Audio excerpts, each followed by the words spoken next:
Educational channel విద్యా ఉద్యోగ సమాచారానికి స్వాగతం. ఈరోజు ఆయా దినపత్రికల్లో వచ్చిన ముఖ్యమైన విద్యా ఉద్యోగ వార్తలను విశ్లేషిద్దాం. ఇలాంటి లేటెస్ట్ అప్డేట్స్ కోసం ఛానల్ని సబ్స్క్రైబ్ చేయండి. రోజు మీకు జనరల్ నాలెడ్జ్ ఇంపార్టెంట్ క్వశ్చన్స్ అయితే అప్లోడ్ చేస్తున్నాను. ఇవాళ మనకు డిఎస్సికి సంబంధించి ఒక పాజిటివ్ వార్త, 2-3 రోజుల్లో డిఎస్సి ఫలితాలంటూ ఆంధ్రజ్యోతి పత్రికలో మనం చూడొచ్చు. ఆర్టీసీలో 3000 పోస్టులు భర్తీ చేస్తాం అంటే ఇది ఆల్రెడీ మనకి 3000 పోస్టులకు అయితే ఆల్మోస్ట్ అలా గ్రీన్ సిగ్నల్ ఉంది. నోటిఫికేషన్ ఎప్పుడైనా మనకి రావడానికి అవకాశం ఉంది. అదే విషయాన్ని ఇక్కడ స్పష్టం చేయడం జరిగింది. ఇంకా డిఎస్సి ఫలితాలు ఎప్పుడు అంటూ సాక్షిలో మనకు ఒక ఆర్టికల్ చూడొచ్చు. నేటి నుంచి ఓటరు నమోదు ప్రక్రియ, పట్టభద్రులు, ఉపాధ్యాయ మండలి అంటే ఎమ్మెల్సీకి మరియు గ్రాడ్యుయేట్ ఎమ్మెల్సీకి, ఉపాధ్యాయ ఎమ్మెల్సీ, గ్రాడ్యుయేట్ ఎమ్మెల్సీకి అయితే ఎలక్షన్స్ రాబోతున్నాయి. దానికి సంబంధించి ఓటరుగా ఎలా నమోదు చేసుకోవాలనేది ఒక ఆర్టికల్ ఉంది. దాన్ని కూడా మీకు ఎక్స్ప్లెయిన్ చేస్తాను. ఒకసారి చూద్దాం. మనము డిఎస్సికి సంబంధించి ఉపాధ్యాయ పోస్టుల భర్తీలో భాగంగా డిఎస్సి ఫలితాలు వెల్లడించడానికి అధికారులు సర్వం సిద్ధం చేశారు. 2-3 రోజుల్లో ఈ ఫలితాలు ప్రకటించాలని భావిస్తున్నారు. తాజాగా వెబ్సైట్ నుంచి రెస్పాన్స్ షీట్లను కూడా తొలగించడం జరిగింది. మొత్తం మనకు 11,062 పోస్టులకు సంబంధించి ఇప్పటికే ఫైనల్ కీ కూడా రిలీజ్ చేయడం జరిగింది. అయితే ఫైనల్ కీ మీద మనకు 12 ప్రశ్నలకు సంబంధించిన జవాబులపై కొన్ని అబ్జెక్షన్స్ ఉన్నాయి. ఇప్పటికే వీటిపై నిపుణుల కమిటీ ఒక రిపోర్టు కూడా విద్యాశాఖ ఇవ్వడం జరిగింది. ఈ రిపోర్టు ఆధారంగా ఈ అభ్యంతరాలు పరిష్కరించనున్నారు అనేది మనం ఇక్కడ చూడొచ్చు. అదే సమయంలో రిజల్ట్స్ కూడా రిలీజ్ చేయాలని భావిస్తున్నారు. డిఎస్సి పరీక్షలో వచ్చిన మార్కులకు టెట్ మార్కుల వెయిటేజ్ని కలిపి మనకు జనరల్ ర్యాంకులను అయితే వెల్లడించనున్నారు. అనంతరం జిల్లాల వారీగా ఈ ర్యాంకులు ప్రకటిస్తారు. వీటి ఆధారంగా జిల్లా కలెక్టర్ ఆధ్వర్యంలో ఉపాధ్యాయ పోస్టులు భర్తీ చేయనున్నారు. సో డిఎస్సి రిజల్ట్స్పై మనకు కొద్ది రోజులుగా సస్పెన్షన్ ఉంది. చాలా వార్తలు వస్తున్నాయి. రిజల్ట్స్ ఎప్పుడు వస్తాయి, ఆలస్యం అవుతాయి, రకరకాల సందేహాలు ఇక్కడ అభ్యర్థులకు ఉన్నాయి. అయితే ఇవాళ ఆంధ్రజ్యోతిలో వచ్చినటువంటి ఇన్ఫర్మేషన్ ప్రకారం అయితే మనకు తొందరలోనే మరి డిఎస్సి రిజల్ట్స్ వస్తాయనే ఒక ఆశ అయితే మనకి కనిపిస్తుంది. ఇక్కడ మొత్తానికి దసరా వరకు మనం ఎక్స్పెక్ట్ చేయొచ్చు. నా అంచనా ప్రకారము ఎవరైతే మరి విద్యార్థులు, అభ్యర్థులు మరి రిజల్ట్స్ కోసం వెయిట్ చేస్తున్నారో వారికైతే ఒక గుడ్ న్యూస్ అనే మనం చెప్పుకోవచ్చు. అయితే ఇక్కడ మనకు ఇంకొక వార్త చూడండి. అదే సాక్షి దినపత్రికలో డిఎస్సి ఫలితాలు ఎప్పుడు అంటే ఒక ప్రశ్నార్థకంతో మనకు వార్త కనిపిస్తుంది. అయితే ఆంధ్రజ్యోతిలో మాత్రము డిఎస్సి రిజల్ట్స్ తొందరలోనే రానున్నాయనే వార్త మనం చూడొచ్చు. మొత్తానికైతే ఎక్స్పెక్ట్ చేయొచ్చు రిజల్ట్స్. ఇక్కడ ఎన్సీఆర్టీ వల్లే జాప్యం అంటున్న అధికారులు అని ఒక వార్త ఉంది. ఆశగా ఎదురు చూస్తున్న నిరుద్యోగులు ఫైనల్కి విడుదలై 24 రోజులైంది. ఆన్లైన్ పరీక్షలైనా ఇంత ఆలస్యమా అంటూ మనకి ఇక్కడ కొన్ని డౌట్స్ వస్తున్నాయి.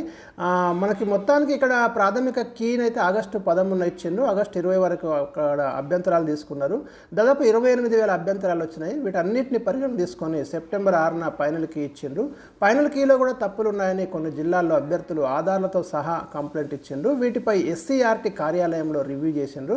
వాస్తవానికి ఈ ఫిర్యాదుల పరిశీలనకు వారం గడువు సరిపోతుందని తొలుత అధికారులు భావించారు. కానీ ఇప్పటికీ 3 వారాలైన మరి ఫలితాలు మాత్రం విడుదల చేయలేదు అని ఇక్కడ మనకు కనిపిస్తుంది.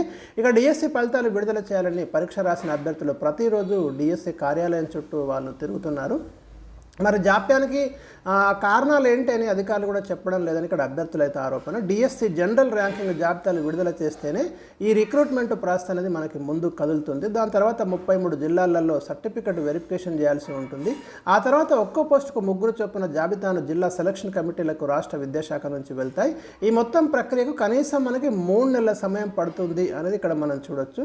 ఇప్పటికీ ఫలితాలు వెల్లడించకపోవడంతో ఈ విద్యా సంవత్సరంలో కూడా కొత్త ఉపాధ్యాయ పోస్టులు మరి భర్తీ అయ్యే అవకాశం కనిపించడం లేదు. ఈ డిసెంబర్లో మరో 10,000 మంది టీచర్లు అయితే ఇక్కడ రిటైర్మెంట్ కానున్నారు అనేది ఇక్కడ మనం వార్త చూడొచ్చు.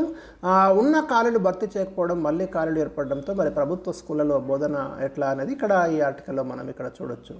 ఇకపోతే నెక్స్ట్ ఆర్టీసీకి సంబంధించి 3,000 ఉద్యోగాలు భర్తీ చేస్తాం. టీజీఎస్ఆర్టీసీలో త్వరలో 3,000కు పైగా పోస్టులు భర్తీ చేస్తామని రాష్ట్ర రవాణా శాఖ మంత్రి పొన్నం ప్రభాకర్ తెలిపారు. పీఆర్సీ, కారుణ్య నియామకాలపై కూడా దృష్టి సారిస్తామని ఇక్కడ వివరించడం అనేది జరిగింది.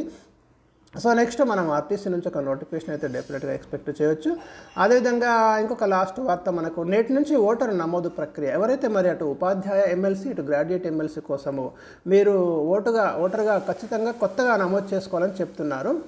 మీరు ఇక్కడ చూడండి, మెదక్, నిజామాబాద్, ఆదిలాబాద్, కరీంనగర్ అక్కడ పట్టభద్రులు, ఉపాధ్యాయ ఎమ్మెల్సీ స్థానాలకు ఓటరు నమోదు ప్రక్రియ ఈ రోజు నుంచి అయితే మొదలవుతుంది.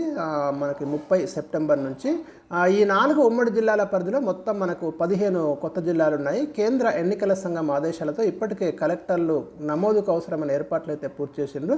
మీరు ఆఫ్లైన్ ద్వారా కానీ ఆన్లైన్ విధానాల్లో ఓటర్గా నమోదు చేసుకోవచ్చు. ఇక్కడ డిగ్రీ ఉత్తీర్ణులైన వారు పట్టభద్రుల ఎమ్మెల్సీ ఎన్నికల్లో ఓటు వేయడానికి అయితే అర్హులు. అదేవిధంగా స్కూల్ అసిస్టెంట్లు, జేఎల్లు, డిఎల్లు, యూడైస్లో నమోదైన ప్రైవేటు పాఠశాలలోని టీచర్లు, ఉపాధ్యాయ ఎమ్మెల్సీ ఎన్నికల్లో ఓటు వేయడానికి అయితే వీళ్ళకి అవకాశం ఉంది.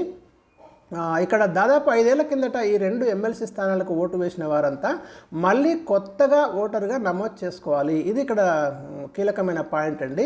అంతకుముందు మీరు ఓటు వేసి ఉన్నప్పటికీ కూడా కొత్తగా ఓటు అయితే మళ్ళీ నమోదు చేసుకోవాలని చెప్తున్నారు. అప్పుడు ఓటు వేసినా వేయకున్నా ఇప్పుడు మళ్ళీ కొత్త జాబితాని అధికారులు రూపొందిస్తారు. దీని ప్రకారమే త్వరలో జరిగే ఎన్నికల్లో ఓటు వేసే అవకాశాన్ని అయితే కల్పిస్తారు. 2019 మార్చిలో జరిగిన ఎన్నికలతో పోలిస్తే ఈసారి ఓటర్ల సంఖ్య గణనీయంగా పెరిగే అవకాశం ఉంది. గతంలో ఉమ్మడి కరీంనగర్ జిల్లాలోనే ఎక్కువ ఓటర్లు ఉన్నారు. ఈసారి 15 జిల్లాల పరిధి పట్టభద్రులతో పాటు ఉపాధ్యాయ ఓటును నమోదు చేసుకోవాలి. ఫారం 18 ఇది చూడండి, మీరు ఓటర్గా నమోదు చేసుకోవాలంటే ఫారం 18 ద్వారా వివరాలు నమోదు చేసి సిఈఓ తెలంగాణ వెబ్సైట్లో మీరు పొందుపరచవచ్చు ఆన్లైన్ ద్వారా. డిగ్రీ మార్కుల మెమోతో పాటు ఆధార్ సహా ఇతరత్ర ఏవైతే సర్టిఫికెట్స్ అడుగుతారో అవన్నీ కూడా మీరు అటాచ్ చేయాల్సి ఉంటుంది.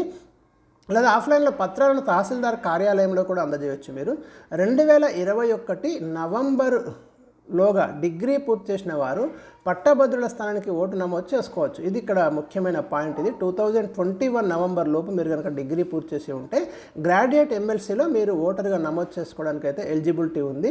మరోవైపు ఈ 2 ఎమ్మెల్సీ స్థానాలకు పోటీ చేసేవారు కూడా ప్రత్యేక కౌంటర్లను ఏర్పాటు చేసి నమోదుకు శ్రీకారం చుడుతున్నారు. అందరైతే మీరు కంపల్సరీ మరి నమోదు చేసుకోండి ఓటర్గా.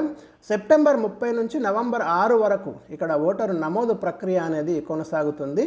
ఇక ఏమైనా ఆబ్జెక్షన్స్ అవి ఉంటే మనకు డిసెంబర్ 30న అంటే గడువు ఇచ్చి డిసెంబర్ 30న ఫైనల్ ఓటర్స్ యొక్క జాబితాను రిలీజ్ చేస్తామని చెప్తున్నారు. సో ఇవి మనకు ఈరోజు ఉన్నటువంటి ముఖ్యమైన విద్యా ఉద్యోగ సమాచారం అండి. వీడియోను లైక్ చేయండి. మరి థ్యాంక్ యూ ఫర్ వాచింగ్.